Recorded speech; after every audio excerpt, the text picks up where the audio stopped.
Yaxşı, gəl birbaşa məsələyə keçək. Mən bilirəm ki, sən ağıllı birisən, nəyin doğru, nəyin səhv olduğunu əslində çox yaxşı bilirsən. Amma buna baxmayaraq, elə bir içində daima bir savaş gedir. Bir tərəfin deyir ki, qalx, dərslərinlə məşğul ol, imtahana hazırlaş, idman elə. Amma o biri tərəfin səni tamamilə başqa, heç bir faydası olmayan bir istiqamətə çəkir. Və bu daxili mübarizə yavaş-yavaş sənin bütün enerjini alır, özünə olan inamını sarsıdır. Əsas sual da elə budur, deyilmi? Bütün hədəflər, planlar, bildiklərin bir tərəfdədir, amma kiçicik bir tətikləyici peyda olan kimi, bum, özünü yenə başlamaq istəmədiyin o yerdə tapırsan. Bax, bu sənin iradənin zəif olması deyil. Bu, beynində qurulmuş bir tələdir. Gəl bu tələnin necə işlədiyini anlayaq ki, ondan çıxa bilək. Hər hansı bir müharibədə qalib gəlmək istəyirsənsə, birinci qayda düşmənin taktikalarını öyrənməkdir və sənin düşmənin iradəsizlik deyil, sənin xəbərin olmadan arxa planda avtomatik işləyən bioloji bir mexanizmdir. Bax, bu sxemdə ən vacib məqam nədir bilirsən? Bütün bu proses sən şuurlu şəkildə qərar verdiyin üçün baş vermir. Yox, bu illərdir təkrarlandığı üçün beynində qurulmuş bir avtopilot proqramıdır. Tətikləyici ortaya çıxır və proqram işə düşür. Sənin şuurlu məninsə sadəcə kənardan məğlubiyyəti izləyir.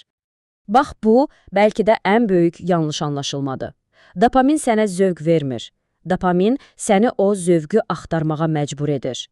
Səni o sosial media profilini yoxlamağa, o fotonu axtarmağa, daha çoxunu tapmağa itələyən o güclü, dayanılmaz istək var ha. Bax o, məhz dopamindir. Və axtarış prosesi, yəni o ov hissəsinin özü, mükafatın özündən qat-qat daha güclü bir asıllıq yaradır. Və bu da mübarizənin ən ağrılı tərəfi. Hər dəfə bu dövrəyə məğlub olanda, sən təkcə 1-2 saatını itirmirsən. Sən özünə olan inamını, özünə olan hörmətini itirirsən.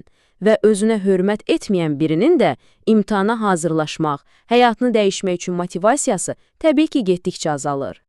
Yaxşı, düşməni tanıdıq. İndi isə gələk bizim ən çox güvəndiyimiz, amma əslində bu döyüşdə ən çox məğlub olan strategiyamıza. Sırf iradə gücü ilə mübarizə aparmağa. Yəni, bu bənzətmə hər şeyi izah edir əslində. Təsəvvür elə beynində kimyəvi bir fırtına qopur. Bioloji bir impuls bütün gücü ilə hücum edir. Sən isə sadəcə ona dayan deməyə çalışırsan.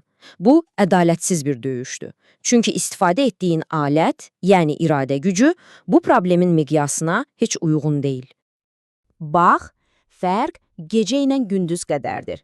İradə gücü yorulur, stresli olanda, ac olanda, keyfin olmayanda zəifləyir. Amma yaxşı qurulmuş bir sistemin emosiyaları yoxdur.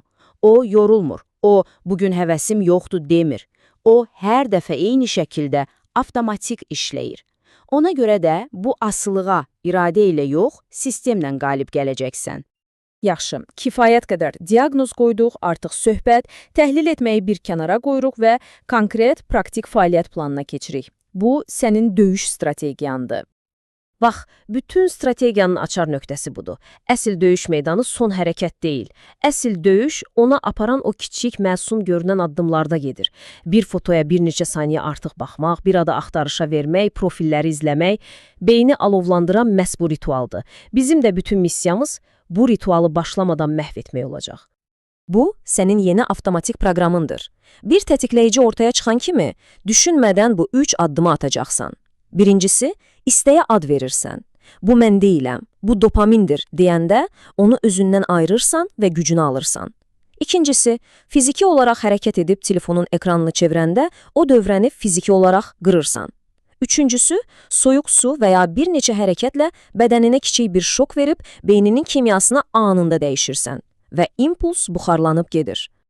İndi isə məsələni bir pillə yuxarı qaldırırıq. Söhbət təkcə mənfi bir vərdişdən qurtulmaq deyil. Söhbət həyatının bütün sahələrini, imtahanı, idmanı, şəxsi inkişafı əhatə edən güclü, pozitiv bir həyat sistemi qurmaqdan gedir.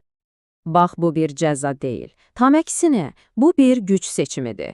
Bu, həyatının sükanını tamamilə əlinə aldığın və bütün enerjini sənin üçün həqiqətən vacib olan tək bir hədəfə, məsələn, o imtahanı uğurla verməyə yönəltdiyin bir dövrüdür. Bunlar sənin qalanın 4 dimarıdır. Aydın bir məqsədin olmalıdır, çünki həvəsin bitəndə səni yolda saxlayan o olacaq. Planın sadə olmalıdır ki, tətbiq etmək asan olsun. İdman isə müzakirə mövzusu deyil. Bütün gün oturan beyninə və bədəninə oksigen lazımdır və nəzarətli mükafatların olmalıdır ki, beynin mükafat axtarışını porno ilə doldurmasın. Ən yaxşı tərəfi də odur ki, bu sistemi öz həyatına uyğunlaşdıra bilərsən. İmtahanına bir neçə ay qalıbsa, mövsümlük keşiş modu sənin üçün mükəmməl bir strategiyadır. Amma hər gün sadəcə 1 saatlıq dərs üçün saatlıq modunu aktivləşdirə bilərsən. Bu çox elastik bir alətdir. Tamam, bütün bu planlar, strategiyalar əla səslənir. Amma hamımız bilirik ki, ən çətini başlamaqdır. Bütün bu böyük planlar bəzən insanı iflic edir. Buna görə də biz hər şeyi unudub, bütün planı tək bir dərhal ata biləcəyin addıma indiririk. Planların niyə həmişə uğursuz olduğunu bilirsən? Çünki biz çox böyük başlayırıq. Beyin böyük bir hədəf görəndə qorxur və bunu sabaha saxlayaq deyir.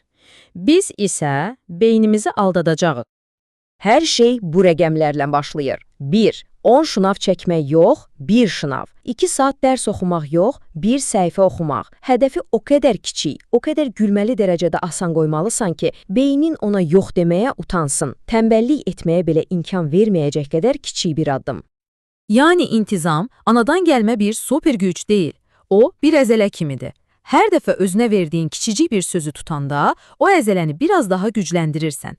Özünə inamı, özünə hörməti məhz bu kiçik, amma davamlı qələbələrlə addım-addım yenidən inşa edirsən.